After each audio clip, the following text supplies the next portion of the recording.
So, my name is Waifu, and I'm going to be speedrunning Resident Evil 4 New Game Professional. This category is basically a new game, so not taking anything over from previous save files and on professional difficulty, which is the hardest difficulty in the game. And so, right at the start, we are Leon S. Kennedy, and we're trying to save the president's daughter. And obviously that means we have to kill a whole bunch of Spanish villagers, obviously. So right at the beginning, we're just gonna go ahead and run to this village. We're trying to get just to Ashley so we can save her. And right there, you saw that I just shot a crow, and that's really interesting in this game because the crows, they all hold special items like grenades or treasures, and we're gonna be doing a lot of shooting them and collecting their resources to do really interesting things to make things go fast later on.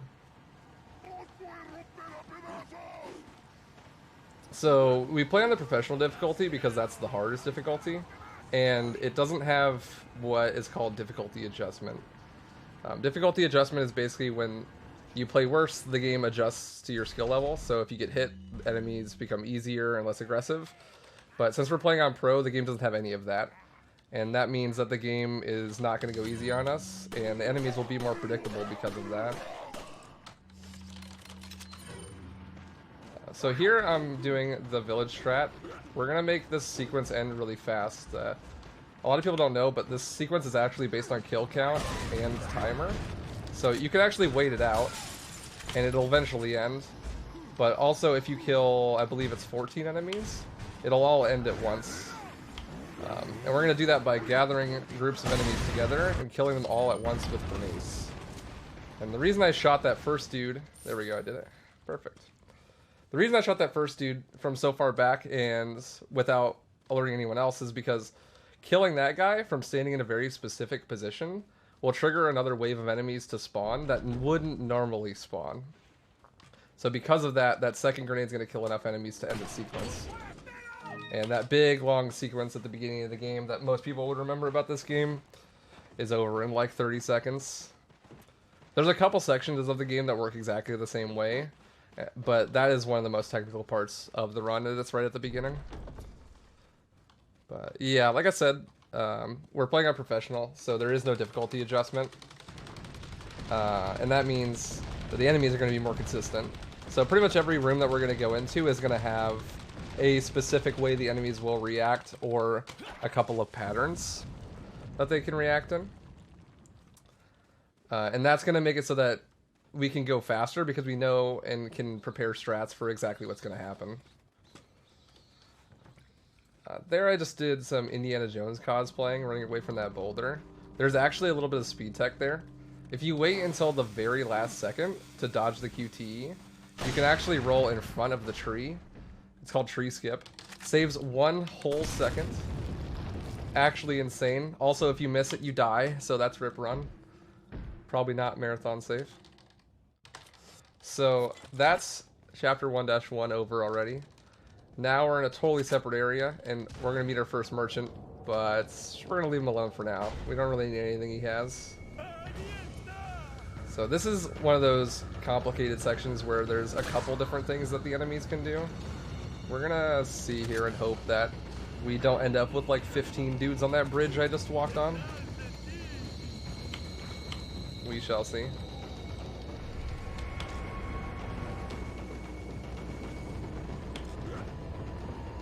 No, perfect. Alright, that's exactly what you want. And yeah, since those enemies are consistent with their AI, it's really easy to bait out attacks from them and be able to run past them depending on what they have.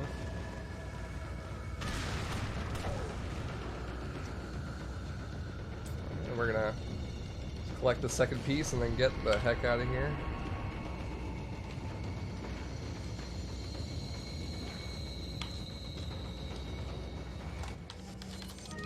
So you saw me earlier right before I did that village strat.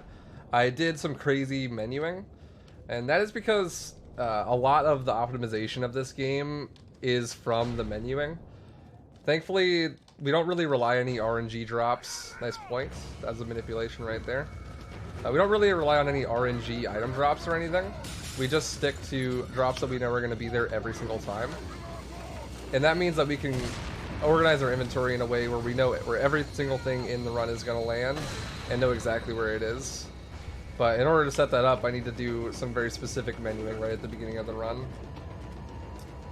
So there you saw I reloaded, then jumped over that little barricade, and the explosion went off at the same time, and I didn't take any damage.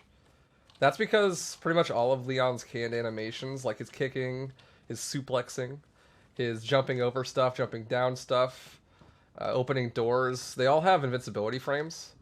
And we're going to abuse those a lot in situations like that. And that's chapter 1-2 done. So here we're just going to run into our old friend Dr. Salvador with a chainsaw here.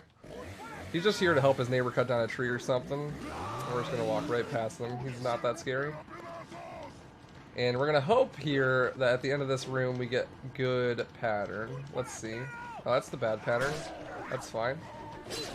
Oh, that's unfortunate, but that's fine. So the best pattern would be that he walks along the left side and then we could just walk past everyone. But he walked in the middle, which makes it a little bit more random if you're able to walk past everyone. You do have to shoot him though. And he hit me, which did a lot of damage because we're on professional. So I had to use my first aid spray there.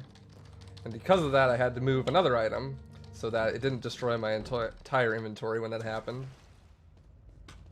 So up to this point, you've seen me collect a couple of pendants, and that's because those pendants sell for 10,000 each if they're clean.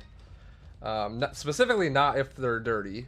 You could shoot the wooden piece by the wells, and that'll make it so that when you shoot them down, they're clean and not dirty. If they're dirty, they sell for like 1,000, but if they're clean, they sell for 10,000, so that's a really good thing to know. Those in conjunction with that elegant headdress that I just picked up sell for 30,000, which conveniently is exactly enough to buy a rocket launcher. And rocket launchers in this game are extremely cheap, and way too cheap in my opinion. They kind of like break all of the economy in the game. Like, they're just way worth it compared to like literally everything else. So we're almost gonna rocket launcher like every boss. And we'll use that one later. Speaking of bosses, we got a boss coming up. Everyone's favorite. Delago, obviously. He's the best. Here we have a gang of crows organizing something. Gathering grenades. Thanks for the flash. So earlier I said that I manipulated that enemy into pointing at me. That's because most of the enemy interactions in the game on professional, they're dictated by your movement, and it's very specific, your movement. So if I, for example, with that enemy that I was talking about earlier, if I kicked right into the corner of the door, then most of the time he'll point at me, which is good because I can run past him. And we're going to attempt to do another one like that here by shooting these tripwires in a specific way to get the dude at the end to point at me so I don't have to shoot him or run around. Let's see if we got it. Yeah, there we go. Got it. And then here we're going to collect one more treasure, and then on to the best boss of the run. Obviously, Delago. Magikarp, as we like to call him.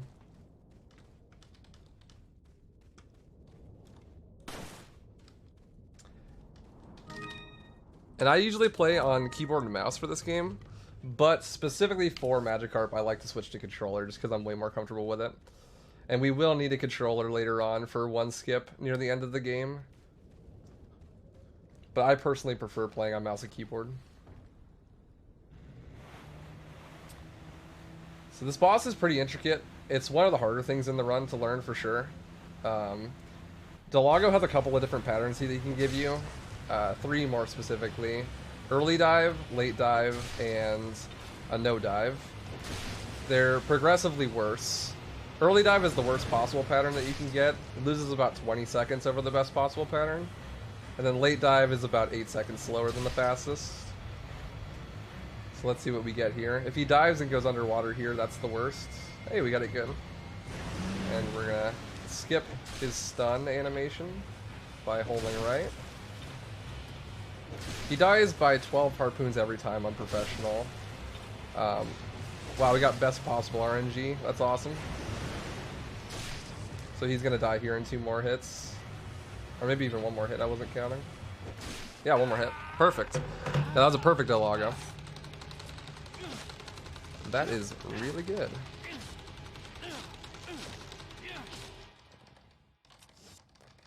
So that's like the big breaking point for a lot of runs early on, is that's like a 20-second time save for me. Because in my personal best I got a early dive. And so now Leon decided he was going to take a hot nap and sleep all day instead of saving the president's daughter like he's supposed to. And now it's spooky nighttime, and that means people's heads are going to explode and tentacle monsters are going to come out. But that's okay, because you can just run past them.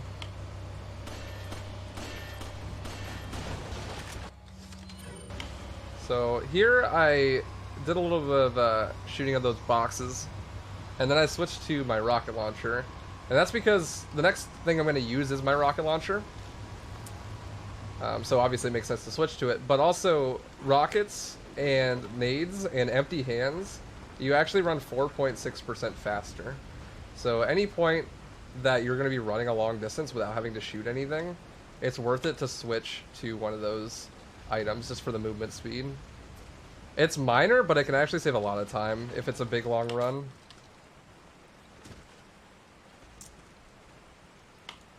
So here we're going to see a perfect example of why we play on professional. Because these enemies are going to be super predictable with their attacks and easy to bait. And just run right past. If it was on normal or something else, it would be very hard to know if they're going to swing, or how hard their swings are going to track you, or stuff like that. So that is like the main reason we play on professional. So upcoming, we've got possibly the hardest boss in the game. It's very difficult, especially since we don't save the dog, unfortunately. So this boss is gonna be really hard. Gotta be careful.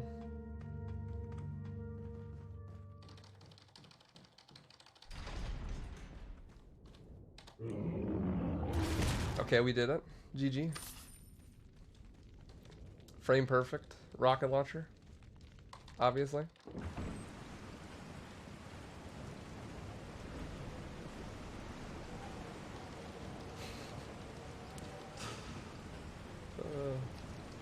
So here we're gonna have some dogs, but unfortunately we don't have time to pet the dogs, so we just gotta run past them. As my friends that would run RE2 with me would say, dogs are free, but it's really true in this game. Dogs are super free in this game. I think I've only ever seen 1 run die there because of the dogs, and like it was because someone dropped their controller or something, and I've like watched thousands of hours of this game.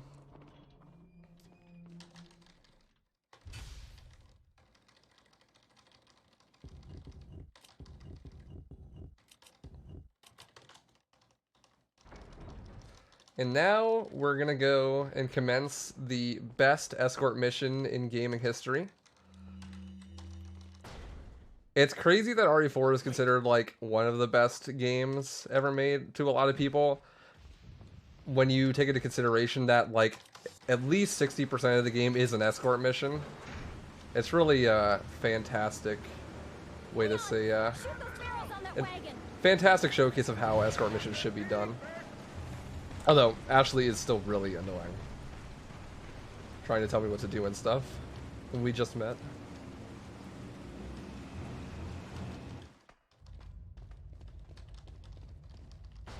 So now that we have Ashley, we're just trying to get to an evac point. And the nearest evac point is past the church, up by some wooden structure. So that's where we're heading. And now that we have Ashley, we have to take into consideration that she moves really slow and is really annoying. So right there, I did a really slow open and 2 slow steps so that the door would stay open for Ashley. And we also have to make sure that she doesn't get caught on anything, because Ashley has a tendency to want to, like, you know, cower in fear or tie her shoes or whatever you want to call it when enemies are nearby. She does have some redeeming qualities though. Like right there, I wait followed to aggro the enemies at a very specific time, so we can run right past them. There's really no way to aggro enemies early if you're just Leon unless you shoot.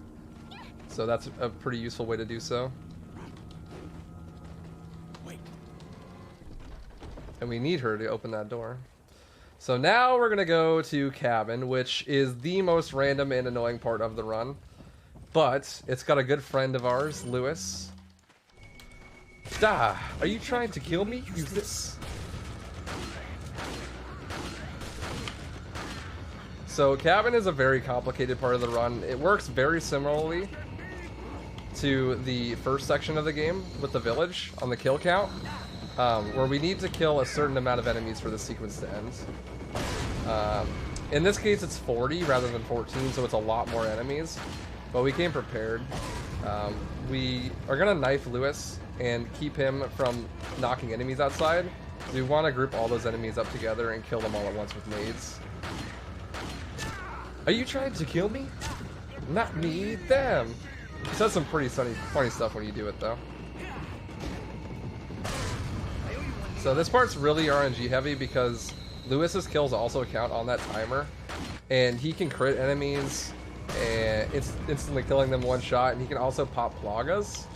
So there can only be 2 plagas at once in cabin, but plagas on this difficulty with this amount of HP can insta kill you, and they can also do stuff like that. So it's really dangerous, especially since I already used my heal. This is definitely a run killer.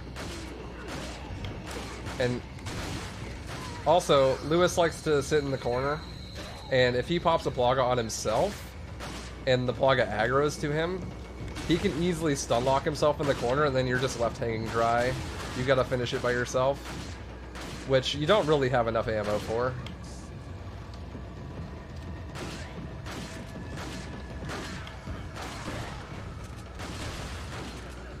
But so far so good. If you haven't heard the yeah, that was a great cabin.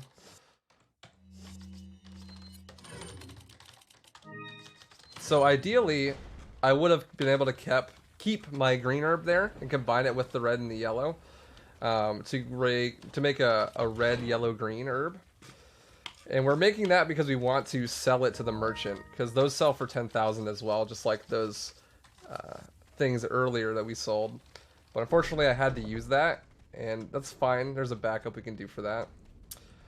So there I switched my in-game sensitivity to 30 rather than 20, and that's because there's a cool strat we can do here called Yushi chains, found by the world record holder Yushi. On these chains here, if you are playing on modern playstyle and really high sensitivity on a mouse, then you can knife all 3 of these chains at once, and it saves a bit of time. But it's just also really cool. And this game runs off of the in-game timer, meaning that the timer in the in-game, and also a load remover. Because sadly the in-game timer for this game doesn't remove loads, but our timer that we made is based off of the in-game timer, and that timer does not run while you're paused. So it doesn't lose any time to pause the game and change your sensitivity, which is pretty cool.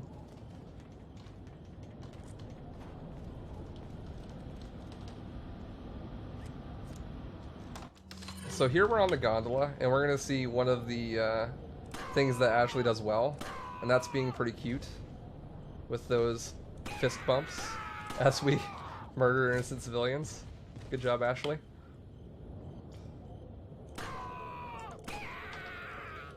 So if you don't know, there's no zombies in this game, even though it's a Resident Evil game. They're actually mind-controlled villagers in a town in definitely not Spain. They're controlled by a guy named Sadler, who lives in a big castle, and we're heading towards the castle now.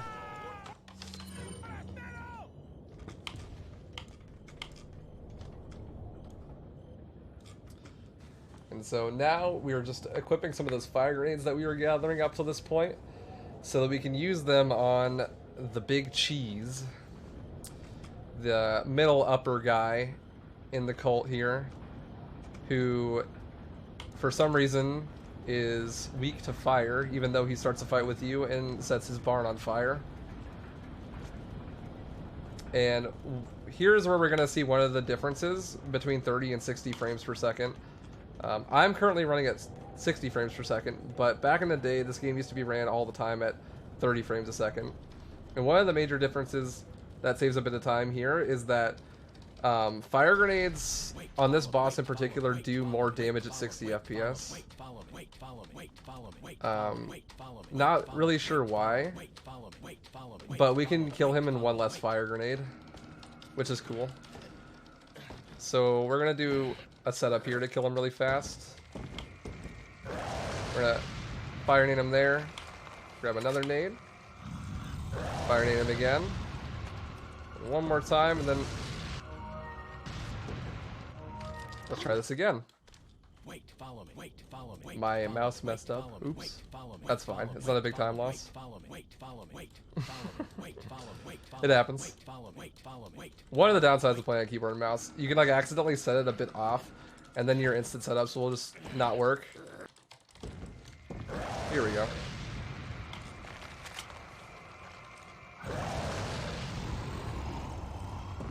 There we go. Now this last nade is the only really hard one.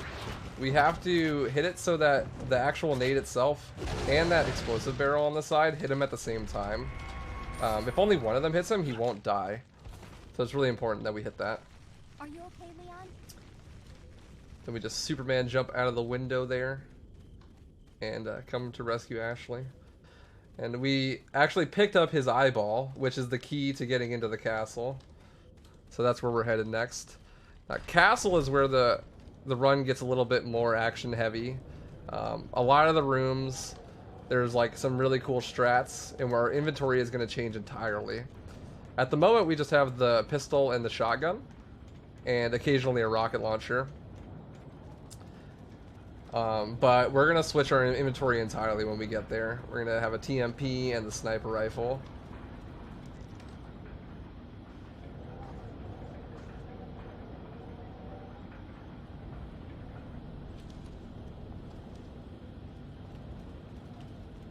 And that sniper rifle is going to be really useful for clearing rooms like Water Hall, which is the hardest room in the game, and it's coming up here in a bit.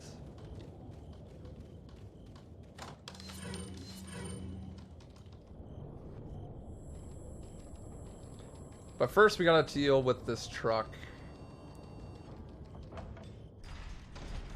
Wait.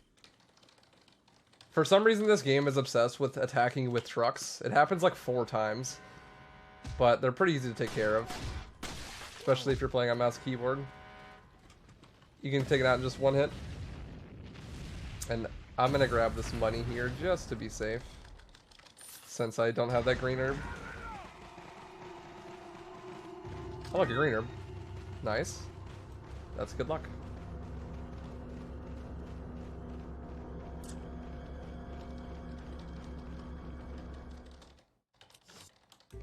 Oop.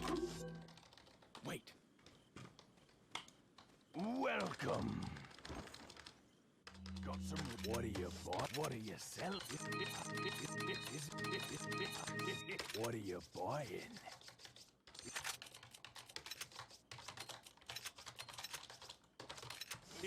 My inventory's a little messed up because of the cabin being bad. But there we go. That's our inventory for the rest of the run until a bit later, where we'll get the striker.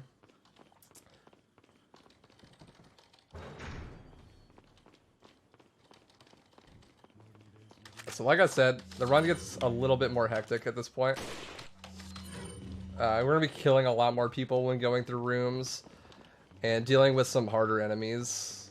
We never were forced to kill any of the chainsaw guys, but we're going to be forced to kill a lot of the harder enemies in this part of the run. Fortunately, we're only forced to kill one enemy in this room. That dude at the top. And we kill him from all the way down there because once we get up here, if we haven't killed him yet, He'll meteor us right in the face hole while we're cranking this lever. Oh, also Ashley's pretty good bait. Bye, Ashley. Don't come back. Bye. She's fine, don't worry. Once we fire this magical cannon, all the enemies despawn. And the dude drops Ashley. Follow me.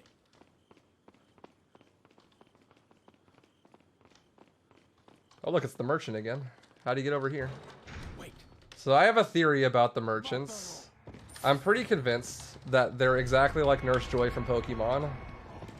There's a whole bunch of them. They're all identical brothers, and they all work the same job. Because there is no conceivable way that they are in all these places at once. Also, I just wanted to dispel a little rumor. A lot of people think that if you kill the merchant on professional, he doesn't respawn. That's just a lie. I'll prove it. I'll kill the next merchant, and he'll show up in the next spot.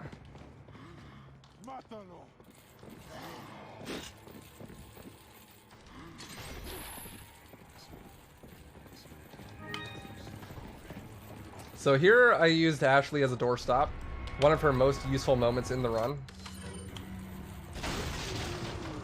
So when I get back to that point, she will hopefully be holding the door open for me. Hey, thanks, Ashley. I appreciate that. Follow me.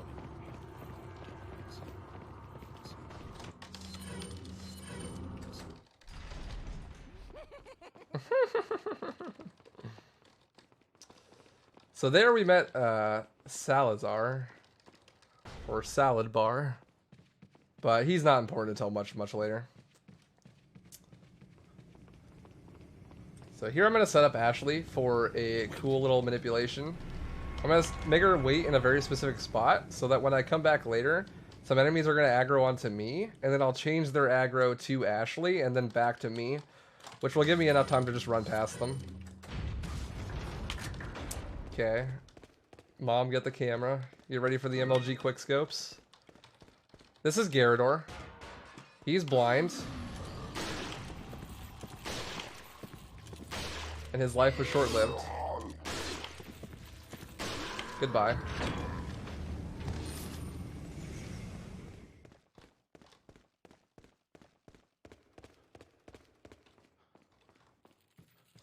Okay, so here, at a certain point, and aggro them back. Hopefully that wasn't too early. Yeah, we're good. Okay, so this is Water Hall. This is the hardest room in the game. And you'll see why. Just need to concentrate here.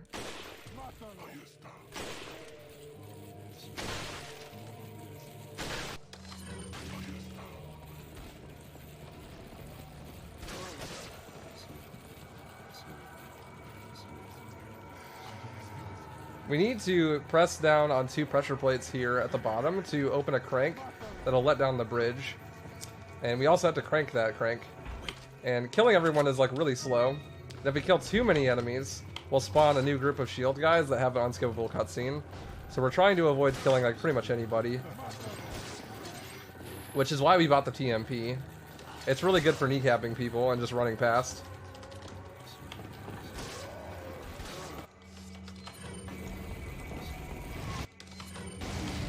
Right side guy? Ah, I see you. Not today, sir. Oops, accidental suplex. Okay, that's fine. There you go, there's your 1 suplex. Uh-oh. I have an extra... Okay. That's fine. If something goes wrong, I can just flash. My timing got really messed up because I accidentally suplexed that guy, but it's okay. I just gotta remember not to use a flash later on rather. So when you get past the first section of that room and you hit the checkpoint there, you can restart the checkpoint and all of the enemies despawn.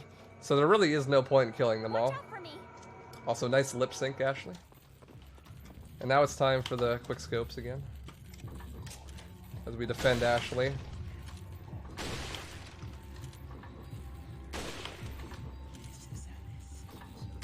Two for one combo. This is essentially an auto-scroller, unfortunately. No matter how fast you kill all the dudes, Ashley still cranks the lever the same. So we're gonna go around and collecting some resources while she's busy doing that.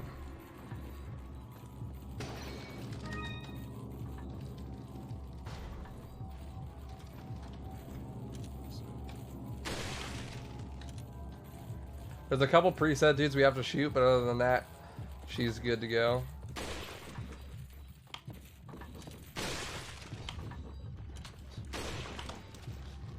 And we're hoping for money drops here. Because we do need a little bit of extra money for later on for more rockets. We don't really pick up too many treasures from this point on. Just a couple. So it is good to get some money drops.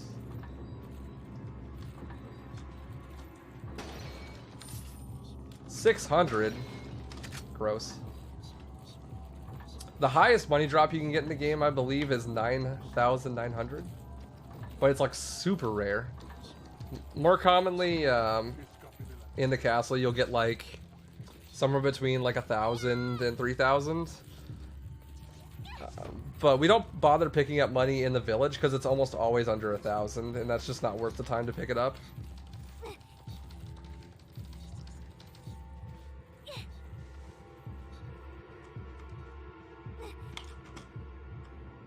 Come on, Ashley. You can do it.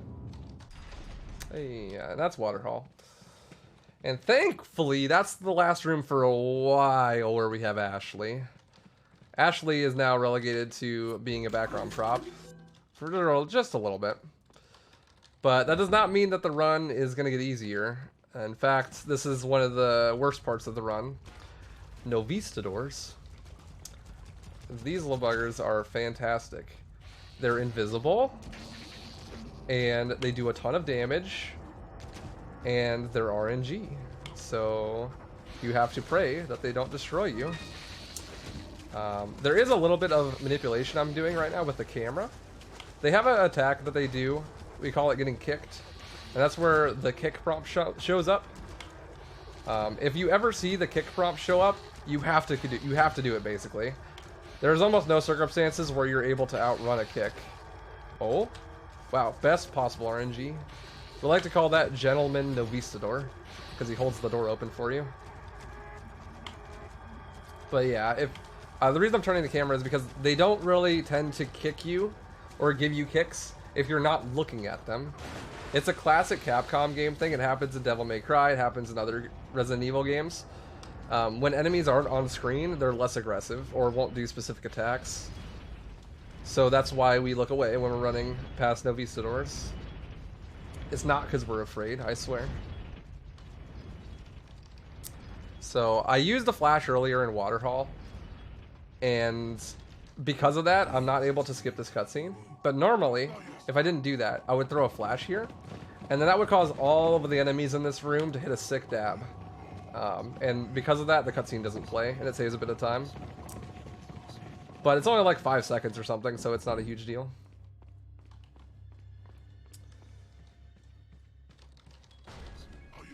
So this room has been interesting. If you remember from playing this game casually, this red zealot over here with the goat on his head is gonna try to run into the center of the room, and that platform there turns into a Gatling gun. But that's really bad. Like really, really bad. So we're gonna have that not happen.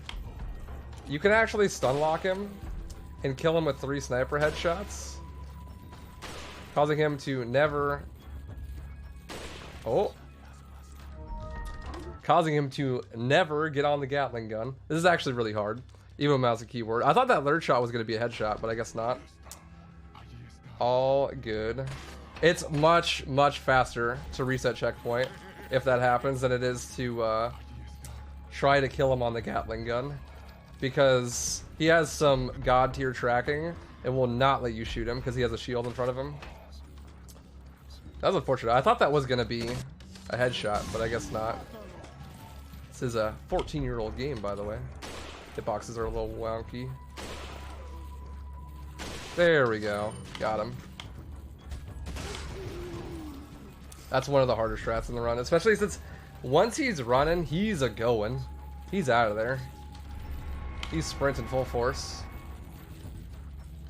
I got the bad pattern. One tapped. So this up here is going to be the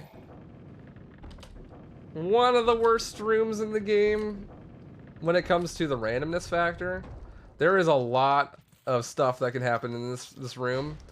There's a lot of different enemies and a lot of different things that can or cannot happen that are purely random. For example, there's a group of dudes with rocket launchers in the wall that sometimes do or don't spawn. That one does, always, but the ones after that, sometimes they don't spawn. Sometimes the archers don't spawn. Sometimes the dudes in the middle of the room don't spawn. And it's all random. Nice. Fantastic. And it makes this room really hard.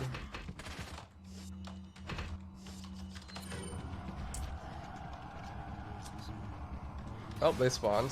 But thankfully the rockets can do some collateral damage. Drop me an herb, sir. Oh, you did. Cool. Thank you, sir. I appreciate that.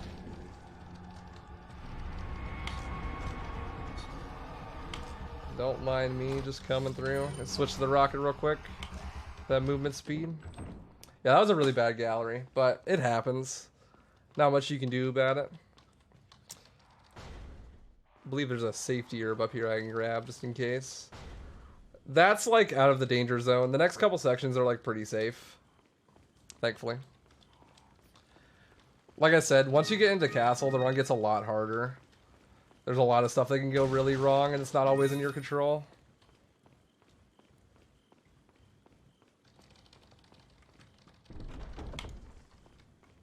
So this section is a cool section because I can explain the differences between the difficulties a bit.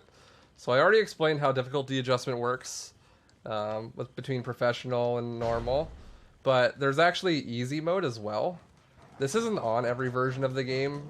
Like the console, a lot of the older the newer console versions don't have easy, but PC has easy, and that's one of the categories that a lot of people run. And that's because it's just a lot shorter, and it doesn't really have difficulty adjustment. It's kind of like the opposite of Pro. Instead of it being locked at the highest, it's kind of locked at the lowest. And also, it skips a lot of the game. Like this section that I'm currently running in right now with the dogs, you don't have to do this at all. It just lets you just go to the next section, which is really cool. Especially since this section is just literally walking, since dogs are free. I'm also turning my camera up because it makes it a little bit less likely that the dogs will get me. Not that they ever would, because dogs are free.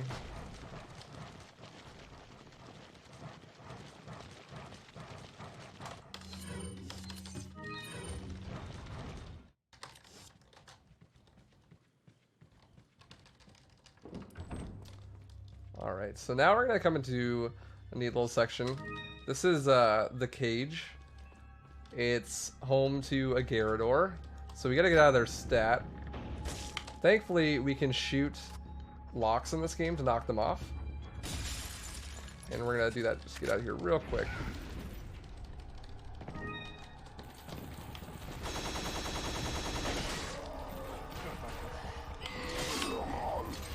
Goodbye.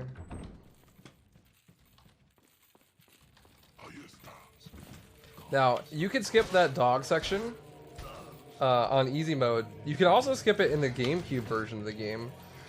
There's a GameCube exclusive skip in this game called TMP Clip. And it has to do with those locks that I just shot. There's actually a lock that stops you from backtrack, or stops you from skipping that section.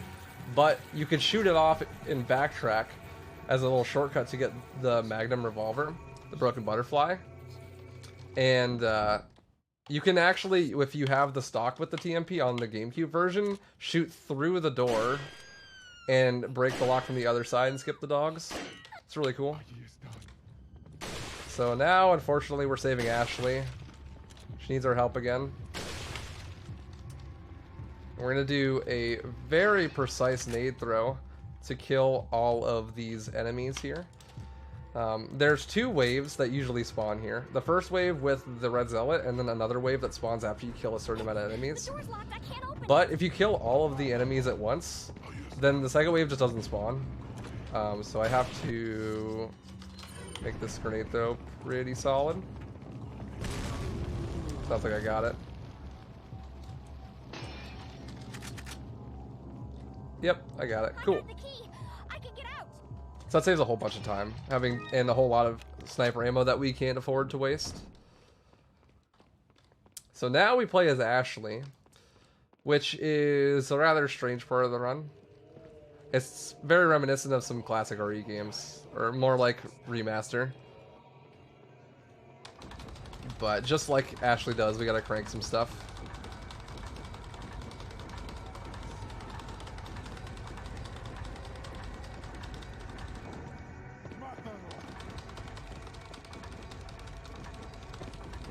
And this guy's aggro is RNG, so yeah, oh, we're fine. We're good. So, fun fact, the Japanese version of this game, this part has fixed camera angles like in classic RE, which is really cool. I wish that this version of the game had that. I've never actually seen it played.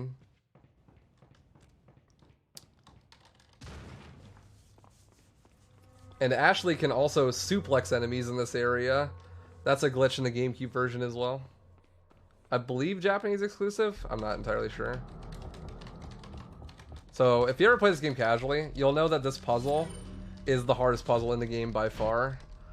I forgot to make a joke about it, but earlier we did a puzzle that the solution was literally 1, 2, 3, 4, enter. But that puzzle is actually pretty simple. It's counterclockwise spiral, but if you mess it up at all, I don't even know how to solve it, to be honest. Sliding puzzles were never my forte.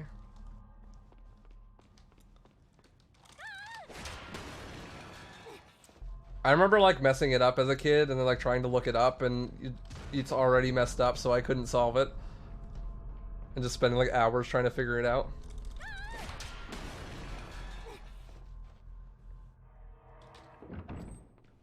Thankfully, Ashley's reign is almost over. We'll return to Leon soon.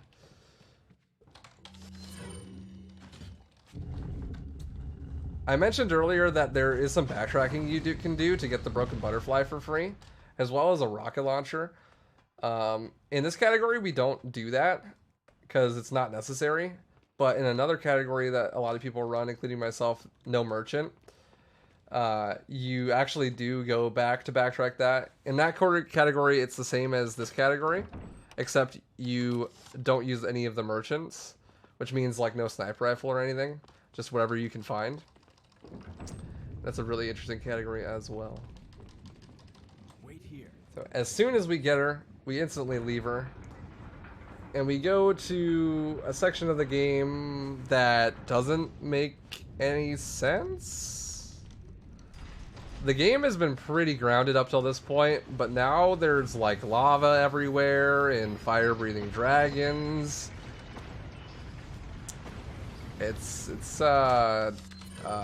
Yeah. Interesting.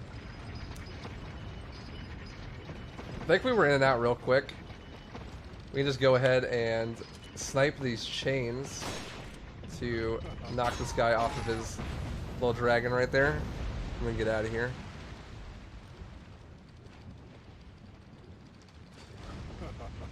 This is the wackiest room in Castle for sure. I have no idea why it's here. Like, everything's been pretty grounded up till this point, and after this, nothing even rivals this room, like, slightly. I guess maybe the Salazar statue room, but it's not this bad, that's for sure.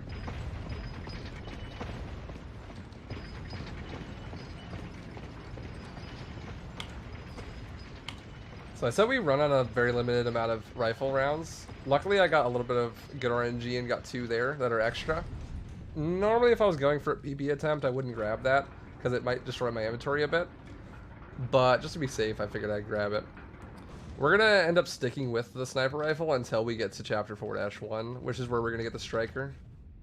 And I'll explain why. we'll use the striker once we get there.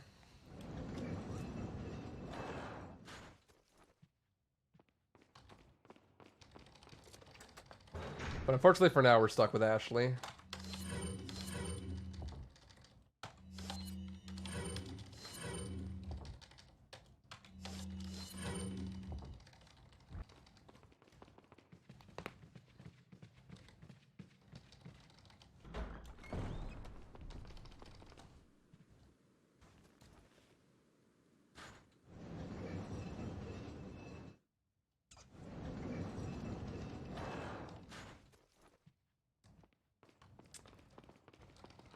So for this section, there's two different paths that we can go.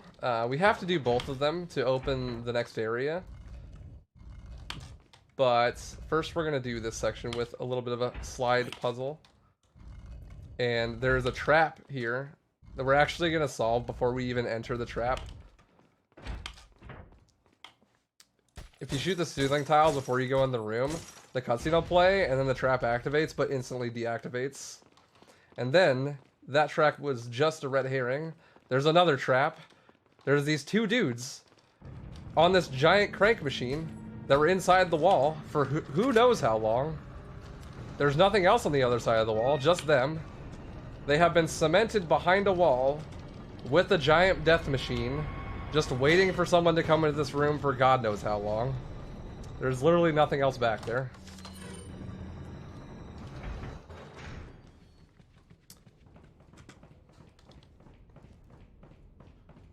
And they're obviously malnourished because they die in one hit. Wait.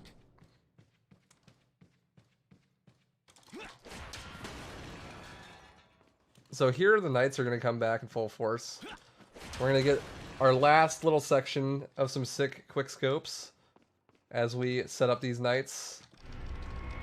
All the Plagas in these games die to a flash grenade due to some lore reasons. Oh. So what we need to do is knock off their helmets and flash them, obviously.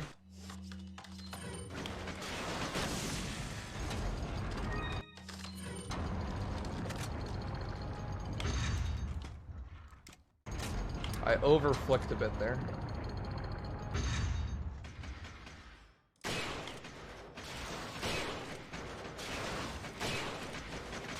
Okay, good. That dude can meme you a bit. That last one, for whatever reason, sometimes we'll take 2 shots to knock his helmet off instead of 1. He's the only one that does that. There's really no explanation for why that happens, but it just does sometimes. So, earlier we had a perfect Novi's 1. Novi's 1 implying that there's more Novi sections, which unfortunately is true. There's 3 Novi sections. Thankfully, we don't have to do a Novi section with Ashley. And that means that Ashley is out of here real soon. Because we're about to go into Novi's 2. And the Novi sections get progressively worse every time. So here we bless our NG and hope that our run doesn't die.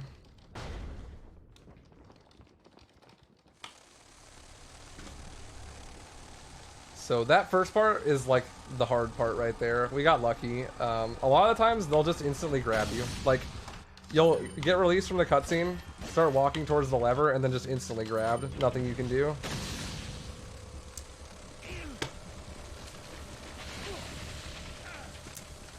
And they're all flying, which is also not good. Don't bully me, please.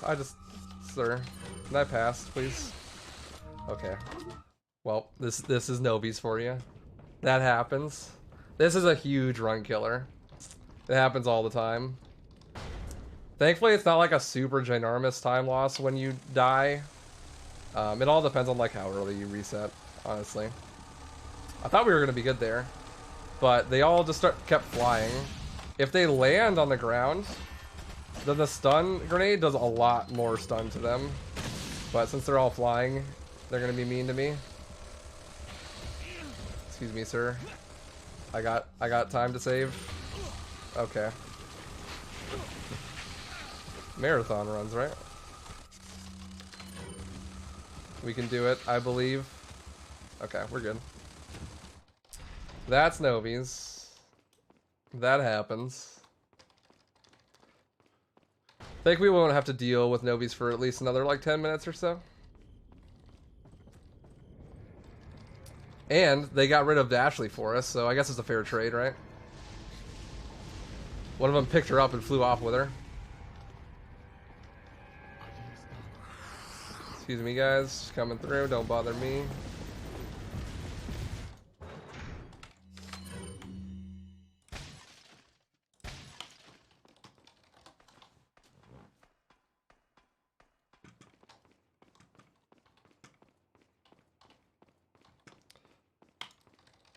So now we're just going to work our way up and then back down this clock tower.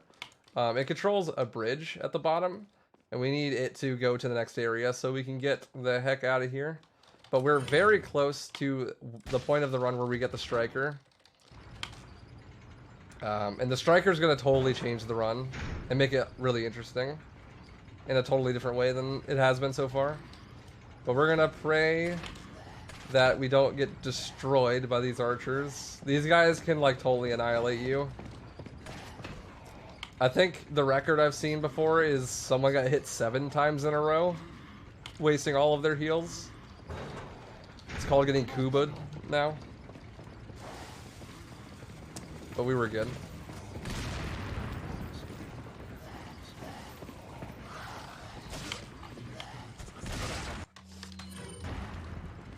Alright, now we're going to go to Meme Bridge, which is a perfect showcase of exactly why we run unprofessional. We're just gonna bait and run past a whole bridge full of enemies. It's called Meme Bridge though, because memes can happen. Don't shoot me, sir. Thank you.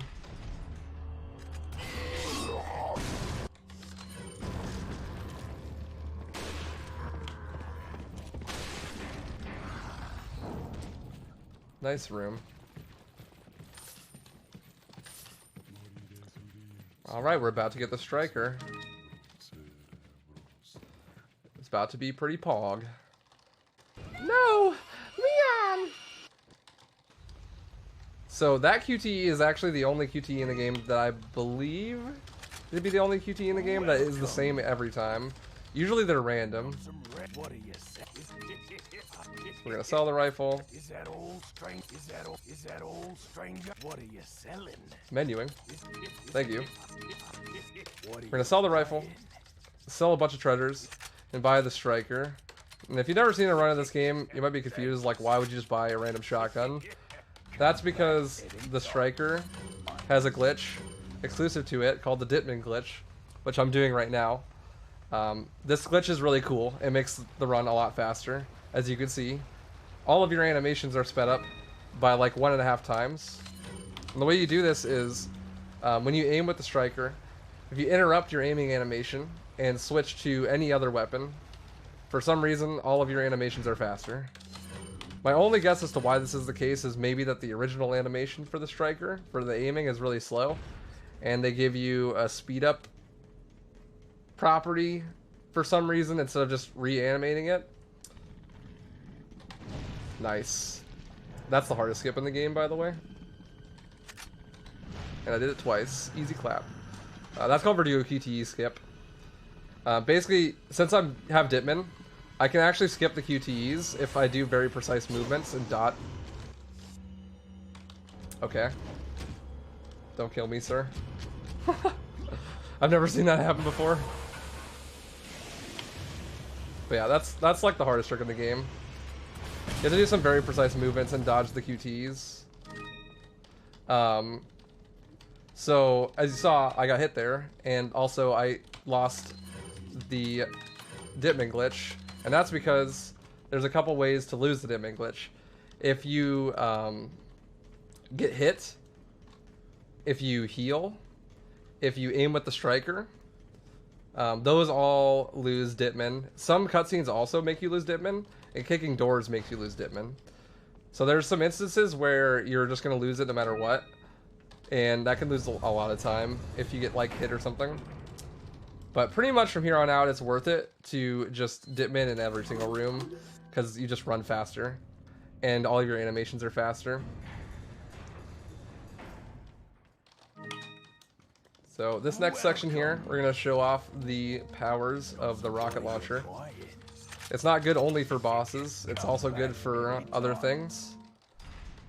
You know, in this game we play as Leon Kennedy, which is fine and all, but sometimes you really just want to be Chris Redfield, because you really just need to punch boulders sometimes. But thankfully we have a rocket, so we don't need to punch this boulder, we can just shoot it with a rocket.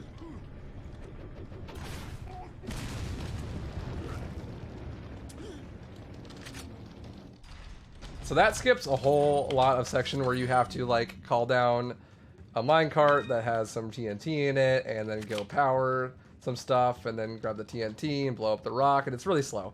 But since a rocket launcher is so cheap, it's worth it to just buy one and use it there to blow up the rock.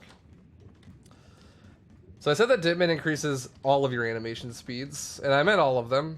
Like here, my ladder climb is faster and my zip line is faster.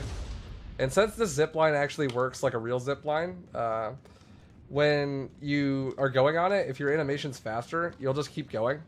And if you start on the zip line before it's all the way back at the top, then you'll keep going again until you go all the way through the wall, which skips a double Gigante fight there and saves a lot of time. So now we have Novi's 3, which is the last super big RNG section of the run. Now we just pray that we don't get annihilated by Novi's. I mean, I already got annihilated by Novi's 2, so why not get annihilated by Novi's 3 as well? Oh, it's going fantastic already. Okay. One more section.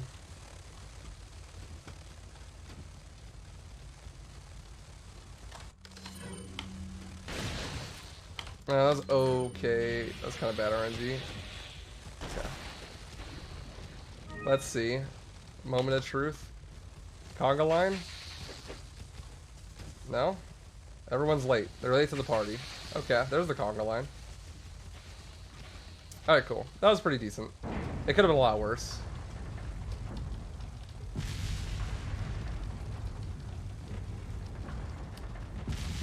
And since we run so fast at Ditman, we don't need to do with this puzzle at all. We can just run past everything. That was pretty decent. So earlier when I was selling my treasures, I sold everything except for the crown. And that's because we need the crown. I picked up the last piece of the crown there. The crown is special because it is the highest selling item in the whole game if you combine all the pieces. And we use that to get like the last few rocket launchers out of the run. So I believe, yeah, I'm pretty sure we don't pick up any more treasures for the rest of the game after we get the crown pieces, because it's worth us that much.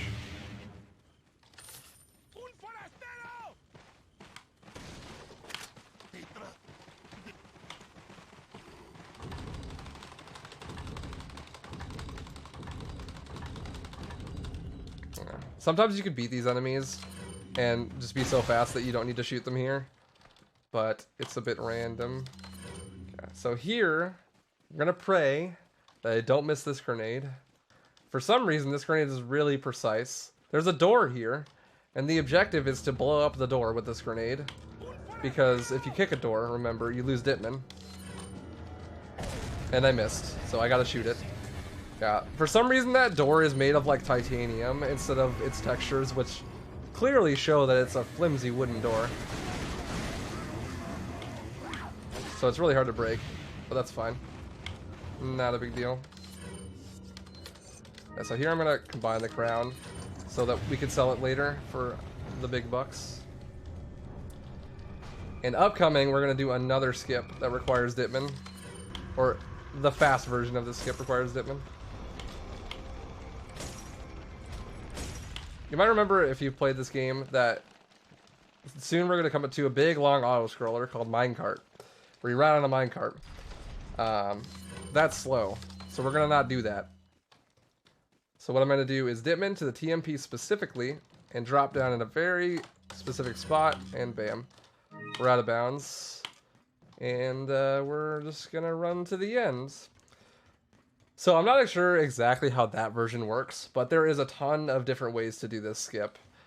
There's ways to do it that work on every single version of the game, even like the GameCube and PS2 versions. This version that I did here is only works specifically on Steam and at 60 FPS. There's a lot of skips that are worth it that only work on 30 FPS, but that one specifically only works at 60 FPS. And 30 and 60 FPS, most people used to run 30 because they thought it was faster, but now, after like, it's been a long time since that happened, but everyone realized that pretty much the whole game just runs faster at 60 FPS. And even though there's more skips at 30, the game is just significantly faster at 60 FPS, so everyone runs at 60 FPS now. And there were a couple downsides to that, like island skip. We used to not be able to do island skip, which is the next skip we're going to do, and the last big skip of the run, until very recently, where we discovered how to do island skip at 60 FPS about like 2 months ago, which is a huge time save. It saves like 40 seconds, so it's really cool. That's never been shown off at an event or anything, so that's really dope. But that's coming up in a little bit, like 5 minutes or so. We got a couple high execution rooms to do first before we get there.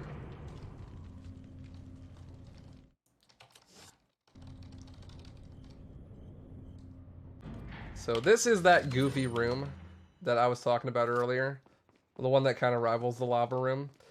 This man's built a giant robot that is shaped like him. I have no idea why, but he did. And he's gonna chase us with it.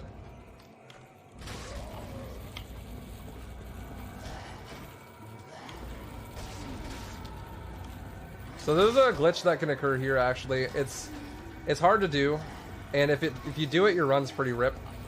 But since I shoot that hand and make it go up fast, if you jump at the wrong time, the hand will actually go up through you and you'll be stuck floating in the air and out of bounds. It's kind of rare to happen, but unfortunately there's nothing you can do cool with it. You're just kind of stuck there, and you have to restart checkpoint.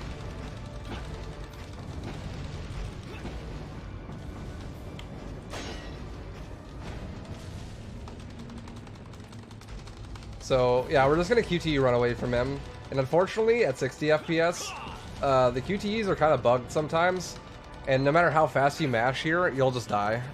I haven't had it happen in a very long time, but it is a thing. So if you're ever wondering about that, that is a real thing. You're not just that bad at button mashing. I've had it kill a couple runs before. So, if you've ever played a game that was made by Capcom and came out around this time, there's one mechanic that I'm sure you know about. It's called the Capcom Elevator. It's a patented Capcom classic. They do it in like every single game they make. It's a level where there's an elevator, but plot twist, the elevator's really bad at being an elevator. So if there's more than like its maximum capacity on the elevator, it'll just stop going up. And for some reason, for an industry lift, that's 3 people. So our objective is to make it so the elevator never stops going up by shooting all of the enemies off of the elevator.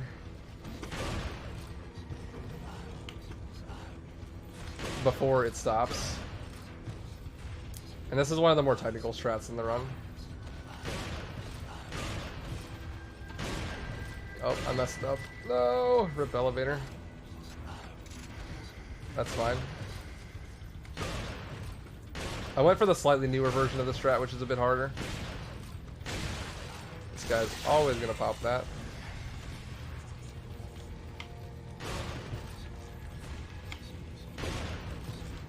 Okay, that's a good save.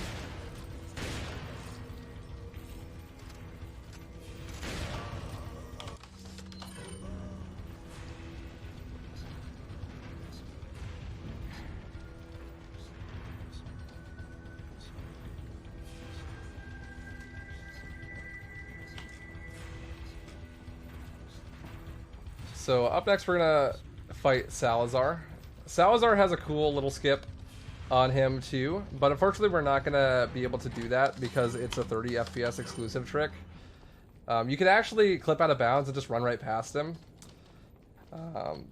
Salazar sticks himself to the fate of trying to kill you or dying. So what he does is he just attaches himself to a wall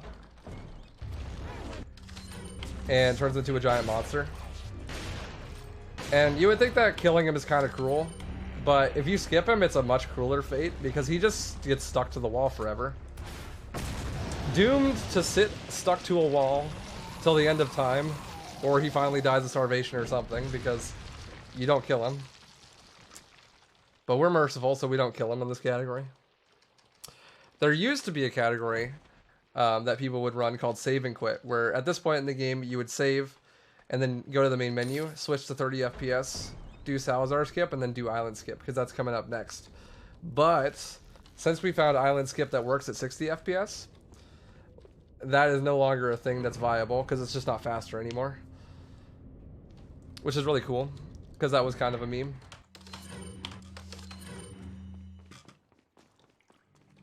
So if you liked the castle, say goodbye. We're leaving.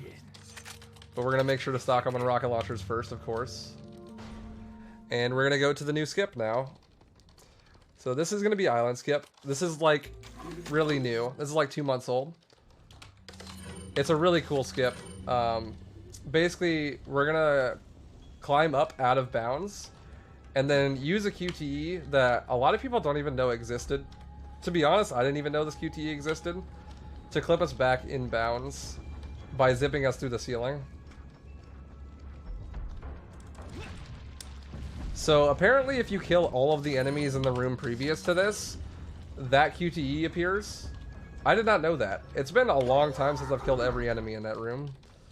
But since you don't spawn any of the enemies, because you don't go into that area, the QTE plays and it zips you right through the ceiling, which is dope.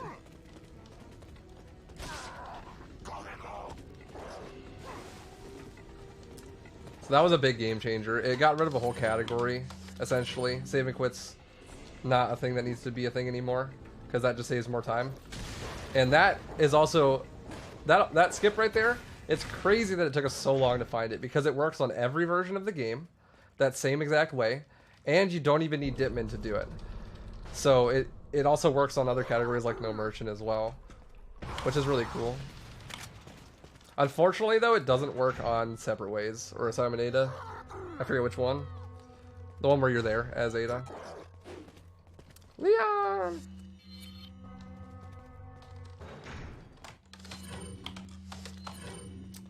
So here we're going to do Shutter Skip. This is a cool little Ditman trick.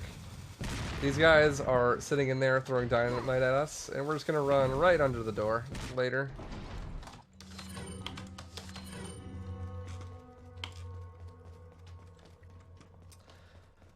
So this game is primarily known as an action game, but a lot of people remember it being very scary at times. And this is definitely one of those sections, because this is the part of the game where they show off regenerators. They're real spoopy. Real spoopy, but they're actually like totally harmless, basically.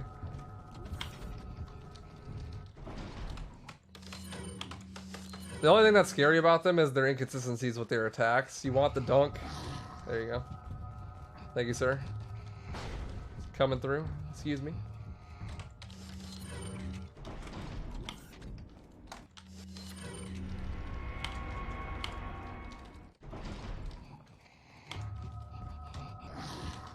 Okay, so coming up, this is my personal least favorite room in the run. I hate this room. It's terrible. This archer, and I have a personal vendetta. He has killed probably more runs that are good than any other enemy in the entire game.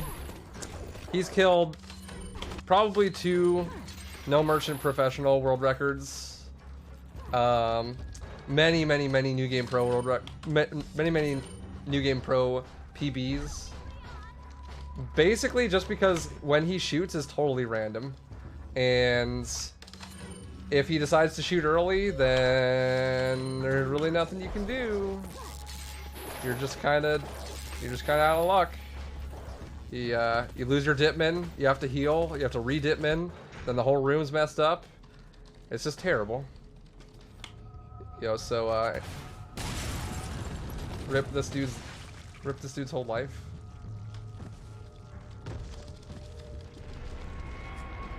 Yeah, at this point, pretty much anything that's even a mild inconvenience, we just rocket launcher because we're rich, so why not? And unfortunately, we're gonna pick up Ashley again here in a second. I know, I'm sorry. But we have to.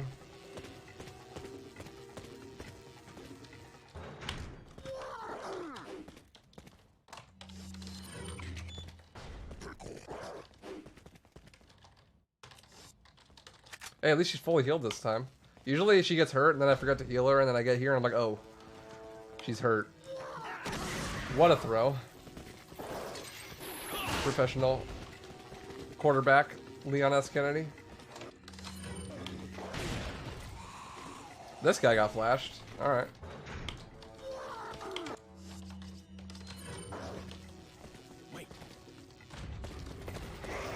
Oh no, Ashley got taken. Oh, she got hit.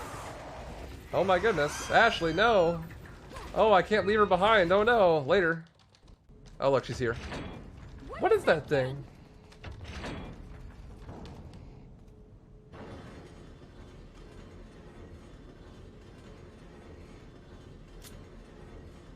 So useful, Ashley. Thanks. Wait, follow me. Wait, follow, wait, follow, wait, follow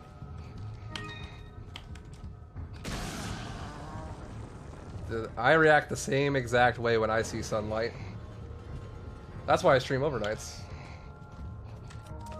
I start at 10 p.m. PST every day, just saying.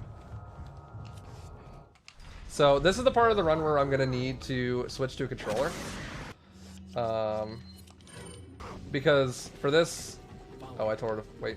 For this skip / glitch thingy, I need to be using a controller. What I'm gonna do is I threw my last flash grenade, and that stuns those enemies, and it also puts me on the empty status, which has some interesting properties when you're on empty. Whenever you're aiming a gun at Ashley or shooting a gun near Ashley, she'll cower, and if you aim your knife at her at the edge of the jump off there, and then just hold the shoot button the whole time. Like right now, I'm holding the shoot button on the controller, or rather the aim button. And when you do that, she thinks that you're shooting at her, even though you have nothing in your hand. And because of that, she hides there, and that makes it so the enemies in this room won't spawn. And I'm also not skipping the cutscene for the boulder, for the wrecking ball rather, because when I skip... Okay, so like, the wrecking ball is on a timer, right? It swings out, hits the wall, comes back. But the timer is still running for the wrecking ball. Let's say it has 10 total seconds of recharge. The cutscene is recharging that 10 seconds. But the flash I threw earlier is not... Its timer isn't running. So I get like basically free flash time. Those enemies in the back are just still flashed for free, even though they shouldn't be, essentially. So that's why I don't skip the cutscene, and I need to be using gamepad to do that, because when you play on keyboard and mouse, your examine or operate or whatever, your E button, is also usually your skip cutscene button, which means it'll instantly skip the cutscene even if you don't want it to.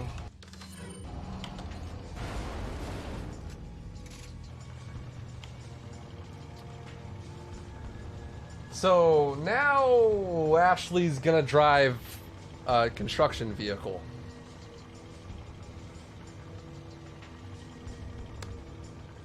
I don't know either. Don't ask me. She's pretty good at it though. We're gonna do a little bit of AI manipulation. The programming in this game is like insanely good. If you run at the edge of the truck, the enemies think you're closer than they are, and will just swing at you and never hit you. But I'm gonna let them on because I want to kill them and to get some money. But I didn't get any money. It feels bad. Okay. And it also works if you're facing backwards. So they're just never gonna be able to jump on except, okay. I mean, just prove me wrong, that works too. I must have been walking wrong. Sir, this is my run, not yours, okay? And we do that so that they can run over there and be really confused. And what this is gonna do is there's only a certain amount of enemies that can be on the screen at the same time. And since those enemies are taking up some of that space, when the next wave goes to spawn, a lot of the enemies won't spawn. And if I did it correctly, like, yeah, like there's only 2, and only 1 do drop down from the ceiling. If you do it perfectly, no enemies will spawn whatsoever, which is really cool. It saves a lot of shotgun ammo.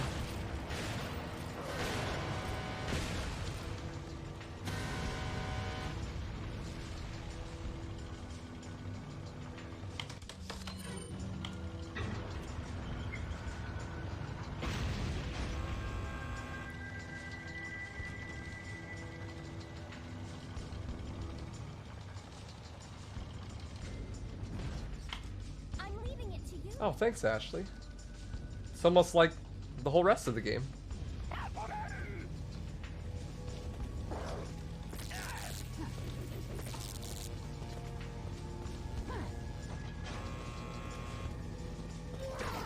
Excuse me, coming through. Beep beep. Speedrunner.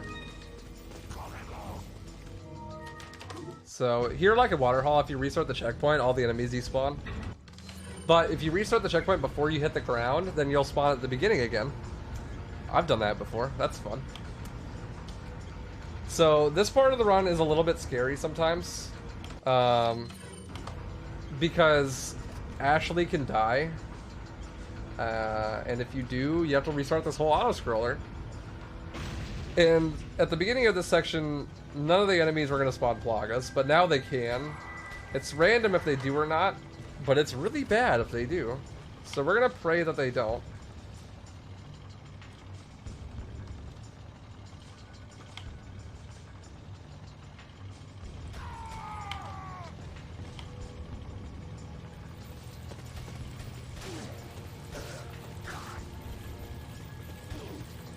Those poor kneecaps.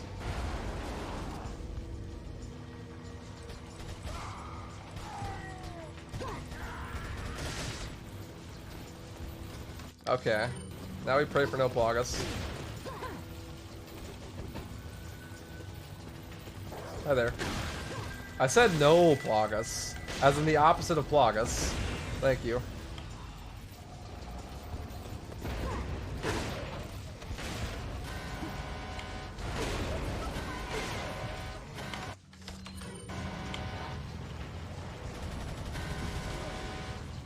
We good.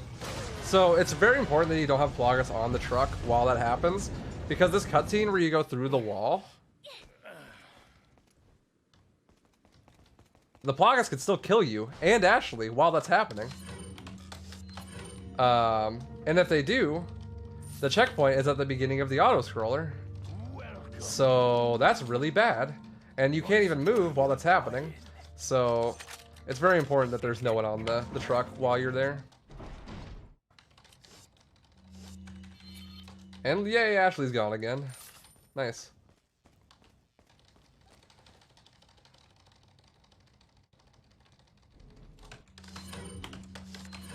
So coming up is my favorite part of the run. And a lot of my viewers' favorite parts of the run. Something special that I like to do. Because there is a like 3-minute unskippable cutscene that is full of QTEs in this game. And I like to have fun with it, because why not? I've seen it a million times, so it's burned into my skull.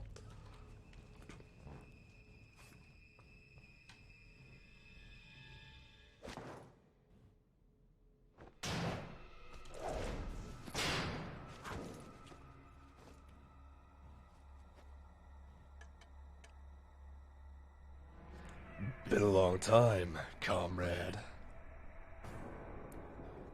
Krauser. I died in a crash 2 years ago. Is that what they told you? You're the one who kidnapped Ashley. You catch on quick, as expected. After all, you and I both know where we come from. Ha! Ha! Hoo! What do you want? Huh. Huh. The sample Sadler developed, that's all. Ha! Ching! Leave Ashley out of this. Oh, I needed her to buy Sadler's trust in me. Like you, I'm American. Barrel. Ha! Ching!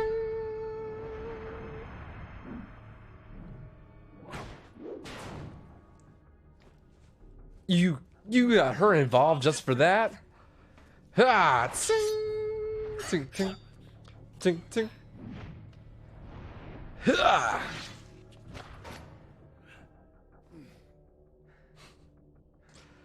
Ha!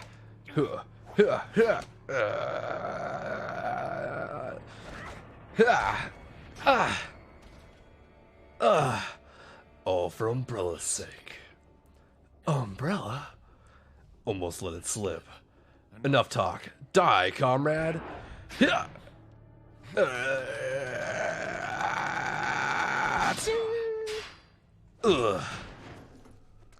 Ada. Well, it isn't the capital D colon. So, We have the upper hand here. these QTEs are a perfect example. Yeet! Also, these cutscenes are a perfect example of the QTEs in this game. In the earlier versions, like GameCube and PS2, there is no, like, if you do it wrong, you die. But in this version and some of the newer versions, you can just mash all of the QTs at the same time, and it doesn't punish you for doing it wrong. So that's what I do during that. I just mash both of them. But for some reason on PC controls, it's X, C, and left and right click. I mean, it's terrible, and you can't remap it, but, you know, whatever. Also, the Resident Evil movies exist for some reason. This is a throwback to that.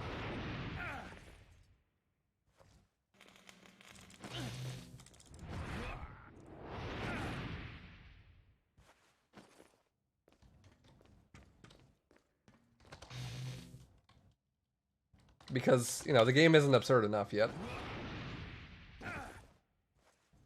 Beep.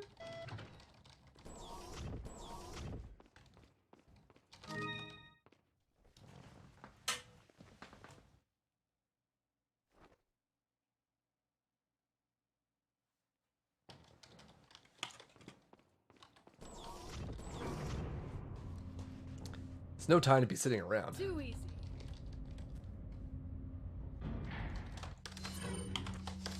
So upcoming, we've got one of the weirder bosses in the game, U3, or It, as it's more commonly known. It's an interesting fight, to say the least. The first section requires you to run away from him through a bunch of rooms where you need to press 2 buttons, and then at the end you actually get to fight him. But since we're playing on professional and we don't have any health upgrades, pretty much anything he does instantly kills us. So we need to not get hit by him. Excuse me, sir. Thank you.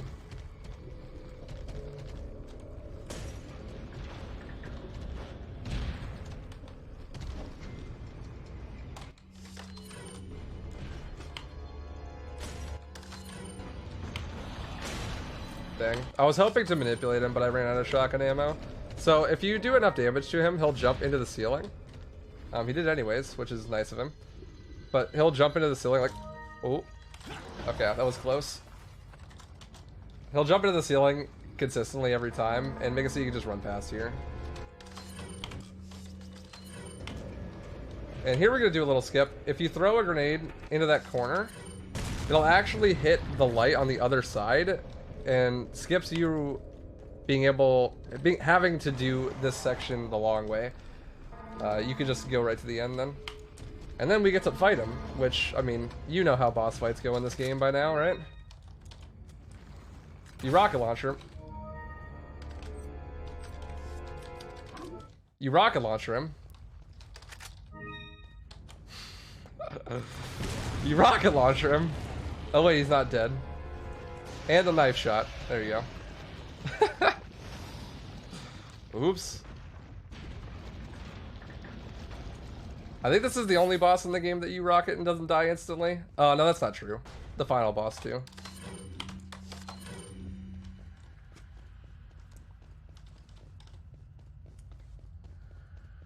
So, we're coming up on our last merchant here. So, it's almost time to say goodbye, unfortunately. Oh, man, I forgot to kill him earlier. Okay, I'll kill him this time. That's fine. It'll be a little goodbye present for the merchant. We need to, now we're gonna sell our TMP because we're done with it. We don't need it.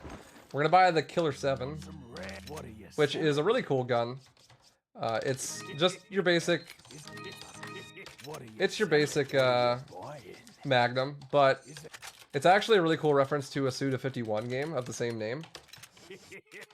And then we're also gonna buy a rocket.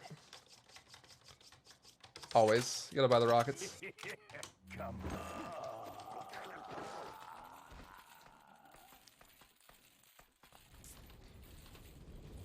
Buy merchant. So I'll have to remind myself that we gotta show that he respawns later, like the Nurse Joy clone he is. So that big long QTE that you all enjoyed, I'm sure, is just a build up to this fight and foreshadowing for this fight. Turns out Krauser's from the future, and he is very weak to knives, just like he's in an RE2 remake or something. So we're just gonna pretty much knife him this whole time. Or die. I mean, that works too. He knew I was talking about him. I missed! That's fine. It's not that big of a deal. Oh well. Guys, I swear, I'm a professional. Believe me. So, the reason I died there is because I aimed a little bit too high. For some reason, knife headshots actually do a lot more damage to Krauser than just knife body shots. So if you do a body shot then a headshot here, or he do a QT, I guess, then he'll instantly skip to the next phase. Come here, bud. Come here. There we go. I did it. Everyone please clap. That was great. Okay, now we're on the next phase, and there's a bit of RNG here. It depends what he gives me. The bow, always respect the bow. If he gives you like a grenade, or he's behind you, or the TMP, you can run past, but the bow you definitely gotta respect. Okay. That was a good fight. That was a good Krauser too. Basically there, I stun locked him and did so much damage that I skipped the whole phase. He could run away and stuff there, it's really annoying. Oh, and here's a perfect example of the Ditman Glitch. Since all of your animations are faster, that includes the the push animation, but the push doesn't actually work any faster, so you just start clipping through the object that you're pushing, and it's pretty funny. You can also make it so you only have to push it twice. It's called statue skip, but it's really hard and precise. You need to push like a very specific amount of times.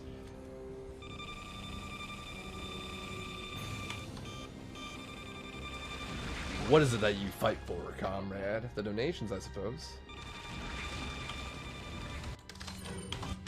So this is going to be the last part of the run for Krauser.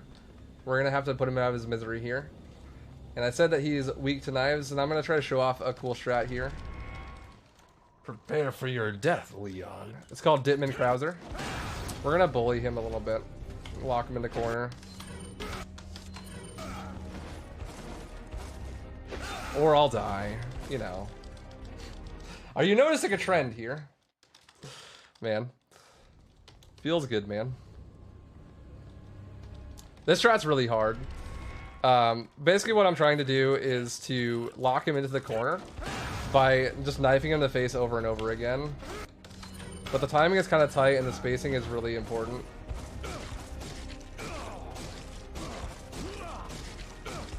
Okay, I failed the fast strat, but I got the backup. There we go.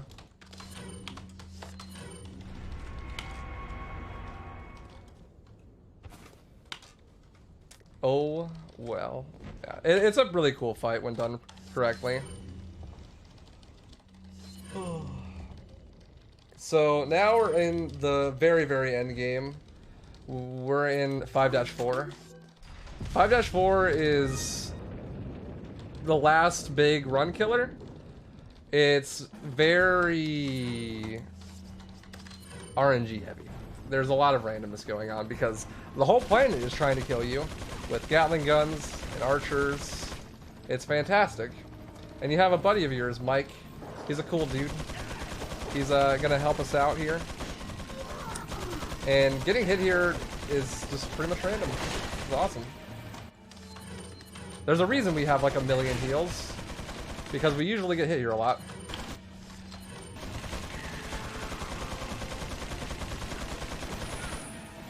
And we played extra safe on that one.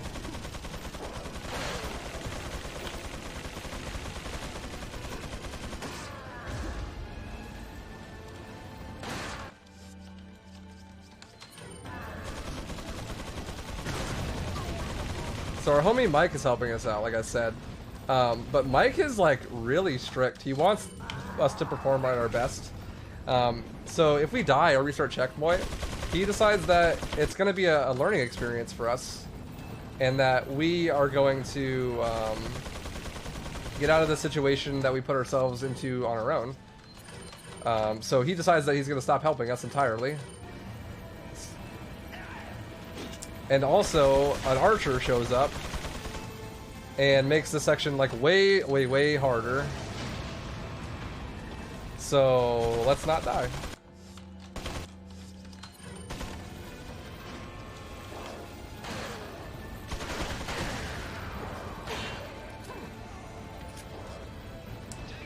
Take cover. He also shoots one of the two sides to help you out randomly. We want him to shoot the side that we're on right now, which I think he just did. Nope. Bad Mike. If he shoots the side that we're on now, it saves like 5 seconds because we can drop down early, and it's a bit safer. But he didn't because he's not a cool dude. Hi. Yeah, you don't have to worry about like dropping down into getting grabbed if he shoots the correct side. Excuse me, sir. Also, this barrel has no collision. And okay, that's good. So I have a save for that, but it is rare, but does happen. The game can crash there. That is a common crash point, unfortunately. But even though Mike wasn't a cool dude, he didn't deserve to die. I'll make sure they pay Mike. R.I.P. They shot him down in a cutscene. Feels bad, man.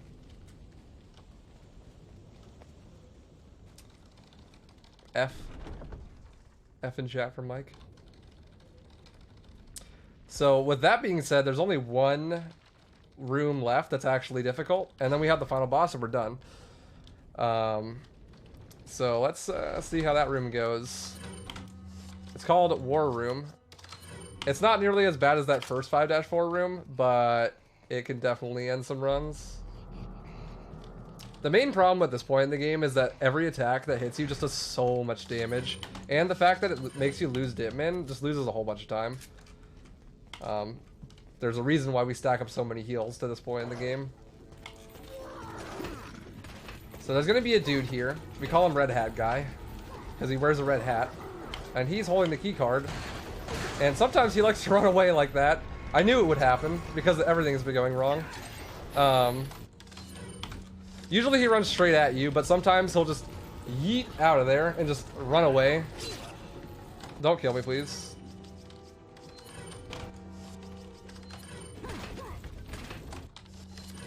But he's holding the key card, so you need to kill him so that you can do this section. Thank you, sir.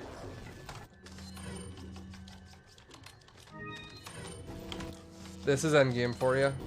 It'd be like that sometimes. All good though. This is the last hard room, like I said. Also, shield guys don't care about flash grenades. They must also be wearing sunglasses. Hey, what's up, everybody? There's a party down here. Alright, cool. That wasn't too bad. That was the last hard room. It's pretty much GG at this point. We just gotta pick up Ashley, remove the Plagas from ourselves. Oh, also, remember I killed that merchant earlier? Monk ass, there he is. Where did he come from? Wait, follow me. Yeah, and we're playing on Pro, so. Myth busted.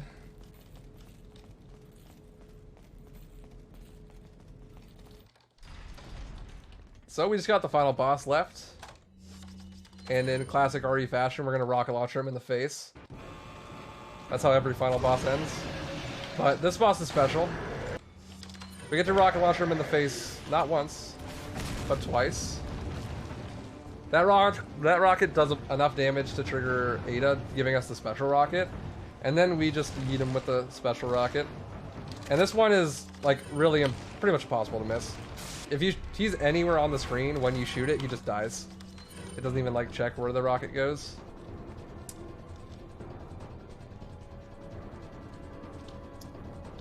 And all we have left is to get out of here on the classic Capcom escape. On a jet ski, no less. But there is one last little fun thing that we get to do here at the jet ski. Firstly, catching Ashley is slow and loses Ditman, so we're gonna reset checkpoint at the jet ski. So if you Ditman into the jet ski, Hang on, sweetheart. you get to do this. Bye, Felicia.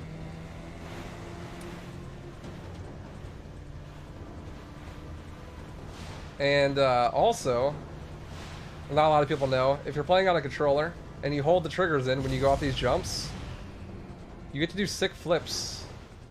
I don't know, I've played this game so many times that I didn't know that until I watched the speedrun. You get the sick flips.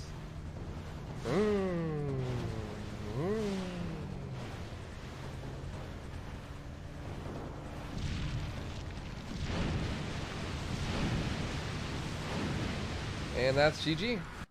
That's RE4. New game professional. From ya boy, Waifu. And that was a really bad run. I died a lot. It was terrible, but I hope it was entertaining at least. Yeah.